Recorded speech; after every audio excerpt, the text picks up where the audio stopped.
Ассаламу алейкум туғандар, қандайсыздар? Назарыңыздарда қайрадан эле Базар жоқ каналы. Бүгін 29 декабрь 2022 жыл туғандар. Мен Бишкек шаарынын түштүк тарабы, Чүй областы, Аламедин районуна караштуу Койташ айылына жүрөм туғандар. Ушул жерден бир сатылуучу үй бар экен, ошол жөнүндө сиздерге маалымат берейин дегем. Биринчи болуп баруу жолун түшүндүрөйүн. Азыр мен турган жер Койташ айылынан туғандар. Центральный көчөсү жана Бекперди уулу Асанкул көчөсүнүн кесилишинде турам. Сатылуучу үй ушул жерден Бекперди уулу Асанкул көчөсү менен түз эле түндүктү карай басып, сол тарапка бурулсаңыздар, Бекперди уулу Асанкул 19 даректе жайгашкан. Анан бул жерден тугандар шаарды түз карай барган маршрутка жүрөт. Шаар анча деле алыс эмес, 7 апрель жана Южный магистрал көчөсүнө сиздер маршрутка менен деле өзүңүздөрдүн машинеңиздер менен деле бат эле барып кала аласыздар. Район жөнүндө, бул айыл жөнүндө айтсак, мына көрүп турасыздар, тоого жакын, абасына көкмөк таза. Жолдор мынакей асфальтталган. Негизи оюнча тугандар бул жерде буга чейин экс-президент Атамбаев жашаган болуш керек эле, комментарийге өзүңүздөр жазып кетиңиздер.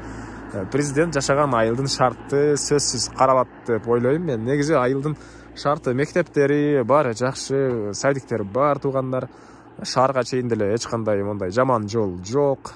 Кошуна айылда Арашанда медреселер, спорт комплекстер. Мен Арашанда билет экен, спорт комплекстерди Койташ жөнүндө толук билбейт экен, бирок мектеп садиктери бар тугандан үй ээсинен деле сурадым. Мына ушундай ашыкча мактап жиберген жокмунбу тугандар?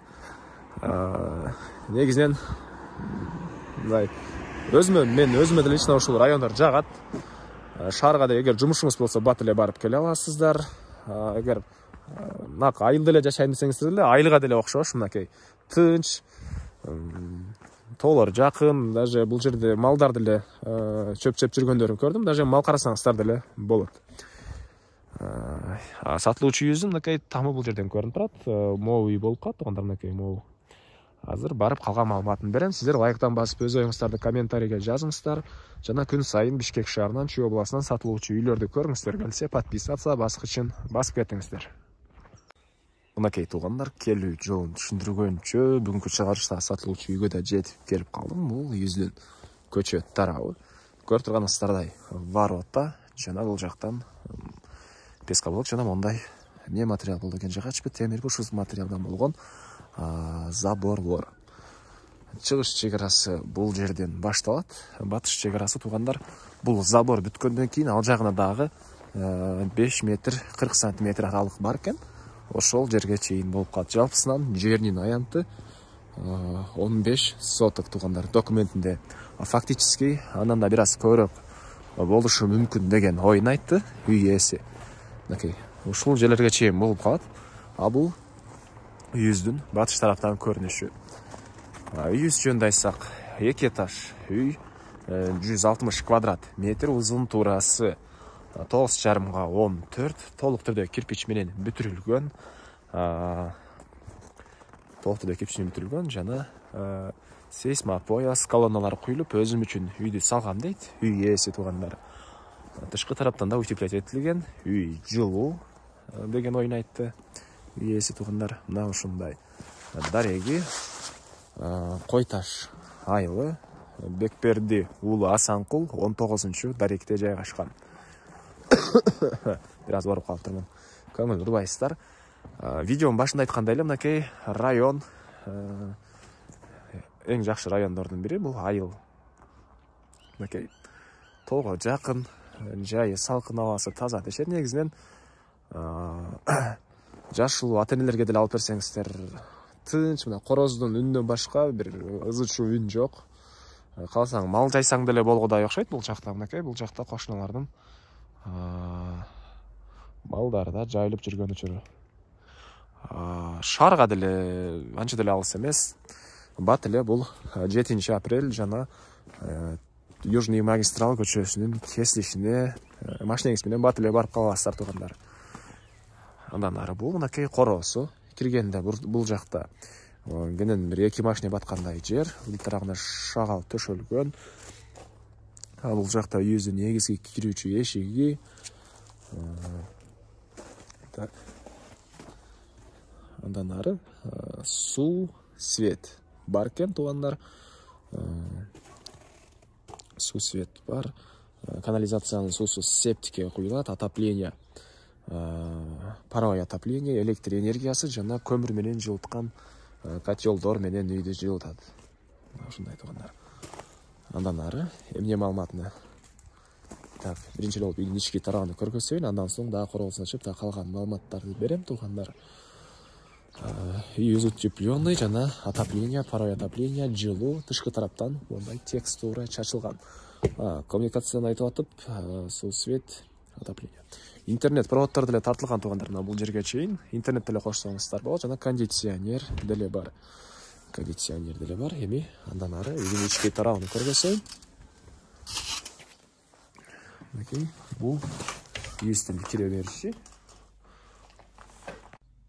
Чыгыш тараптан туугандар терезелер орнотулган, пластик терезелер окшойт. Жана түштүк тарабынан суук күндөрдө эмелерди ачып койсоңуздар, пардаларды кенен күн тийип, бул бөлмө деле өтө жылуу бойдон турат. Менин оюм бул. Анан сол тарапка кирсеңиздер, бул жакта калган бөлмөлөр, түз эле кирсеңиздер, бул жерде отоплениянын котелу жайгашкан бөлмө бар. Мынакей. Көмүр менен жана электр энергиясы менен үйдө жылытат экен туугандар, бул отопление. Жана капталдары чакан, кладовка. Андан ары эми үйдүн ички тарабын көргөзөйүн. Үйдү буга чейин видео тарткандан мен бир сыйра көрүп чыгам. Үй жакты мага. Мынакей, бул кухня жана тамактануучу бөлмө. Потолоктор натяжной потолок, дуалдары обой туугандар, полдору ламинат экен. Ар бир бөлмөдө отопление материалдары бар жана үйүбүз азыркы учурда деле жылуу. Бул тамактануучу бөлмөнүн түштүк тарабынан, күн өткөн тарабынан терезелер орнотуп туруп, чоң терезелер. Мынакей. Чоң терезелер, тоолор баары көрүнүп турат. Негизинен жаз жай айларында кооз көрүнсө керек. Могу жерде чай ичип, тоолорду көрүп отурган. Ички тараптан раковина орнотулуп, суу чыгарылган туугандар, көрүп турганыңыздардай кухонный мебелдер. Ушундай. Эми андан ары кийинки бул жакта зал жайгашкан. Мынакей, бул жакта зал. Комментарий окуп калсам, кээде өтө эле кымбат үйгө ушундай деген комментарийлер келет туугандар. Негизинен эми бул Кыргызстандын борбору болгондон кийин туугандар ар кандай жерлер бар, ар кандай райондор бар, кымбат район, арзан район. Негизинен кандай ой айтсаңыздар жаза бериңиздер, негизи бир аз жооп берип кетким келген ошол комментарийлерге. Мисалы үчүн кече күнү да бир $120,000 үйү сатылды. Негизи каналдан эң жакшы сатылганы $220,000 сатылган туугандар. Ошол кымбат болгондо карабастан деле сатылган үйлөр бар, районго жараша. Эми андан ары бул зал, потолок натяжной, дуалдар обой туугандар. Негизинен бардык эле бөлмөлөрдүн терезелери чоң экен. Өзүңүздөр деле байкап турсаңыздар керек. Отопление материалы орнотулган, көрүп турганыңыздардай мебелдер. Андан ары эми кийинки бөлмөлөрүн көргөзөйүн. Азыркы тартылып аткан бул үйүбүздүн деле баасы $120,000 деп атат үй ээлери. Анан дагы сүйлөшүү болот. Жерин аянты 15 соток, үй 160 квадрат метр, узун турасы 9,5 14.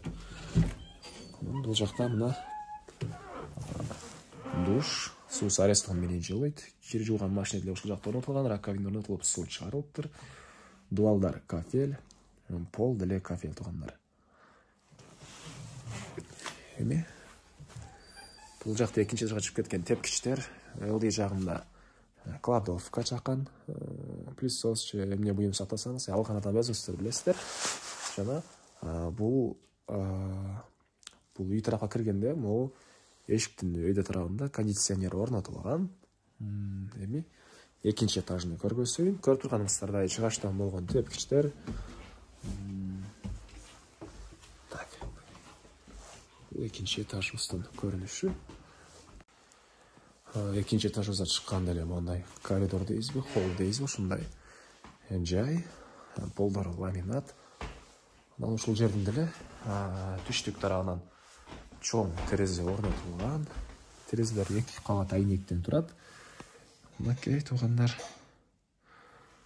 Ушундай анан. Эми биринчи бөлмөдөн көргөзүп баштайын. Бул жакта бир спальный бөлмө. Мынакей. Бул спальный бөлмө деле жылуу экен. Бул бөлмөнүн деле мына тоо тарабынан, түштүк тарабынан терезелер орнотулган. Полдору ламинат.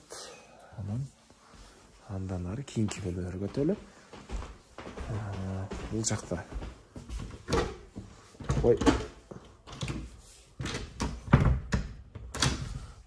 Мен кайрылы сатылуучу үйдүн короосундамын, туугандар. Анан үйүбүздүн могу түштүк тарабында забор менен болгон аралык бир негизи машина деле баткандай көрүнөт. 1-3,5 метрдей аралык бар экен. Мына ушундай туугандар. Негизи могу туникке убактылуу коюлган. Жана видеонун башында сиздерге чек араны көргөздүм. Ошол туникенин ары жагына дагы 5 метр 40 сантиметр аралык бар. Жер бар үй ээсине. Жана айткандай, келсеңиздер, кызыл китеп бар. Чек араларын тактап көргөзүп берет үй ээси. Бул үйүбүздүн чыгыш тараптан көрүнүшү. Бул жакта жеңил конструкция менен салынган склад. Склад жана үйдүн эң түндүк батыш төрүндө үйдүн тышкы тарабындагы ажаткана. Мынакей. Жана бул жактагы терезеден деле сиздерге көргөздүм границаларына. Мына ушундай. Негизинен могу Бишкектин түштүк тарабында эмелер алма жакшы болот. Коросо негизи алма кылсаңыздар деле болгудай. Алмалар жакшы болот. Чыгыш чек арабыз мына бул жерге чейин.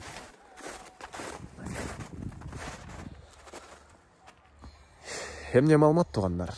Айтылбаган эмне маалымат калды? Айтылбаган бир эле баасы калды окшойт. Бул үйүбүздүн баасы $120 000 сүйлөшүү болот. Ээсинин номери экранда, ээси тел деп жазылып турат туугандар. Звонок кылып сүйлөшүп көрүңүздөр, сүйлөшүү болот. Негизинен акчасына жараша эле район. Үй ээсинин айтуусуна караганда, чем райондогу элдерге караганда бир аз арзаныраак койдум деген оюн айтты. Мен ар бир үй сатуучуга барып айтам, байке ойлонуп көрүңүз. Мен сатып салам деп гарантия бербейм. Реальный бааны чыгарып коюңуз деген ойду айтам. Ар бир үйгө барганда. Ошол реальный болсо сатылгандары толтура эле бар, сатылбагандар деле бар деп ошол үй ээлерин эскертем. Анан өздөрү ойлонуп койгон баалары туугандар. Үй ээси ошондой оюн айтты. Көптөргө караганда бир аз салыштырмалуу арзаныраак койдум деген оюн айтты туугандар. Жери 15 соток, үй 160 квадрат метр, 9,14,5, стенасы кирпич, баасы $120 000. Негизинен бардыгы деле адамдар алса болгудай, шаарга деле жумуш кылсаңыз деле, кааласаңыз тынч айылда жашайм десеңиз деле, мына тынч айыл шаарга деле жана айткандай жакын. Бул жакта тоолор туугандар. Мынакей. Абасы таза, жакшы район. Ашыкча пакта коюп макташ эмес, эми негизги өзүмдүн болгон оюмду айттым. Мына ушундай. Анда эмес эместер менен коштошом туугандар. Кийинки чыгарышка чейин саламатта калыңыздар.